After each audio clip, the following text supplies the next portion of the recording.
they love science. I mean, they can't get enough of it. And, you know, to see where they were before when we kind of had the textbook-driven science compared to now, when you have this hands-on project learning, it's like night and day.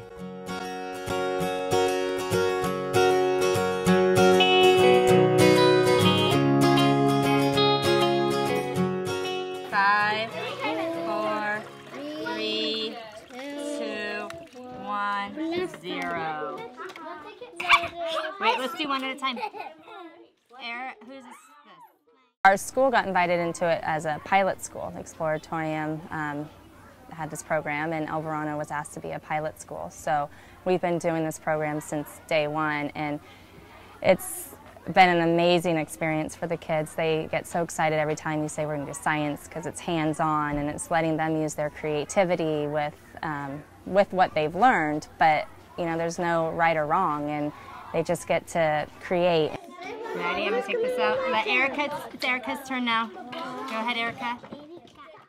Why is yours floating? Because... What did you do? I think because I put the wood inside here.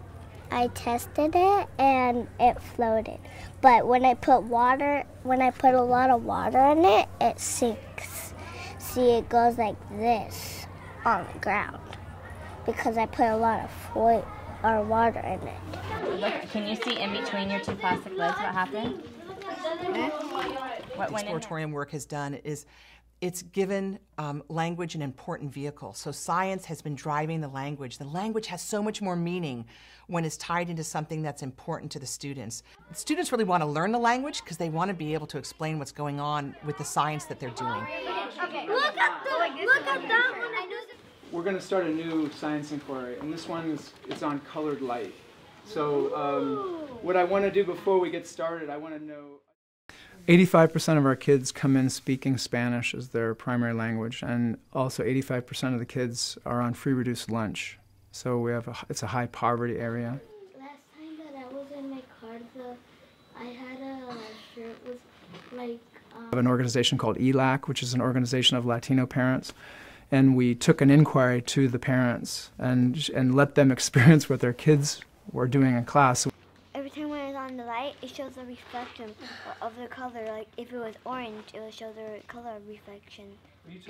There was sort of pushback on inquiry because they said, well, our kids are coming home with all these questions about everything. Why are we having this for dinner? And why, you know, what about this household rule? And the parent that spoke to me, he was very self-reflective about it and thinking, well, it is uncomfortable for me, but I see that this is important for my daughter to do.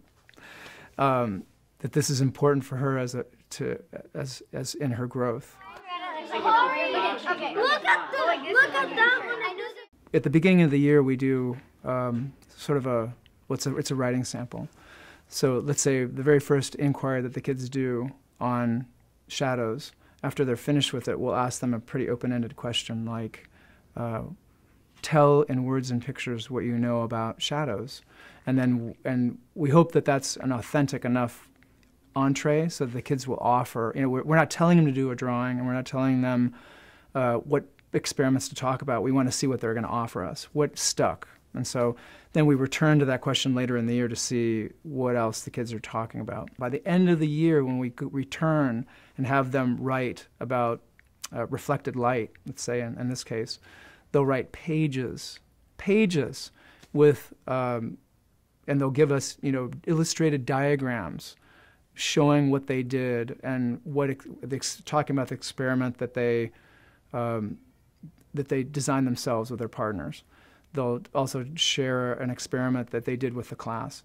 In VTS, same thing. We see the volume of the writing explode, and then we see their thinking changing from very simple, concrete observations to giving observations with detail and providing evidence for what they're saying, and offering explanations and questions, and even revising their thinking. So some people are making hypotheses about why it was blue. Maybe it's because of the water. Light through clear. Our parents are immigrants. I'd say probably 70% of the parents in the school are immigrants or first generation. And I'm first generation, so I relate to them in many ways. So I think that this kind of program allows us to highlight our parents and what the kids bring to the classroom. So I think that's part of what the Exploratorium does for us, is that it really works with students on where they are and what they know, and it expands that. But for us, it's a big success, because this is where my son spent his first 6 years. And then not only that, but I could see the effects as he moved into middle school, because he's a top student where he is right now. Being able to bring back language with this context of science was just so rewarding for the teachers, because they know how to be great teachers.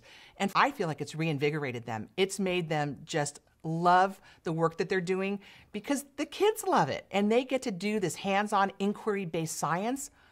They're all becoming scientists themselves, which has just been, an added benefit to this whole project, that now we have so many elementary teachers who are scientists themselves. It's great.